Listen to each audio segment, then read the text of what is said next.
உதாரணத்துக்கு இறை நம்பிக்கையை பற்றி பேசுகிறேன் அப்படின்ற பேரில் ஒரு ப்ரோக்ராமாக ஆர்கனைஸ் பண்ணுவார். இந்த பக்கம் உட்காந்துருக்கவங்க ஃபுல்லாக பார்த்தீங்கன்னா நெத்தியில் திருநீர் வச்சவனா இருப்பான். இந்த பக்கம் கேள்வி கேட்குறவங்க ஃபுல்லாக பார்த்தீங்கன்னா பெரியார் திடலில் வந்த ஆட்களாக இருப்பாங்க. ஆனால் இவங்களாம் ஏதோ ஒரு காமன் ஆடியன்ஸ் அப்படின்ற மாதிரியே அவங்க காட்டிகிட்டு இருப்பாங்க. உட்காந்துருக்கிறது பார்த்தீங்கன்னா நம்ம மைனர் யூடியூப் ரூட்டர்ஸ் மைனர் உட்காந்துருப்பாரு, அயன் கார்த்திகன் உட்காந்துருப்பாரு. ஆனால் இவங்கெல்லாம் காமனான ஆட்கள் அந்த மாதிரி உட்கார வச்சுருப்பாங்க. இந்த பக்கம் எல்லோரும் நெத்தியில் போட்டு வச்சு உட்கார வச்சுருப்பாங்க. உட்கார வச்சுட்டு வேணும்னே ஓரளவுக்கு விஷயம் தெரிஞ்ச இன்டெலெக்சுவலாக இருப்பாங்களா அவங்கள கூப்பிடவே மாட்டாங்க. இந்த பக்கம் செலக்ட் பண்ணுற ஆளெல்லாம் பார்த்தீங்கன்னா டம்மியாக தான் இருப்பாங்க.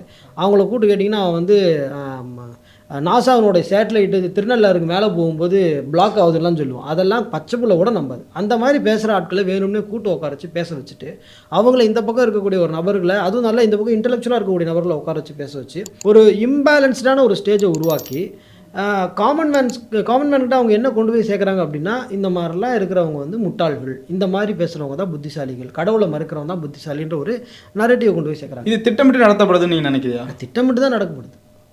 என்ன இவங்களோட நோக்கமாக? இவங்களுடைய நோக்கம் என்ன? இதுதான், வேற என்ன? நேரடியாக நம்மளுடைய வாழ்வியலை மாற்றணும், வாழ்வியலை சிதைக்கணும்,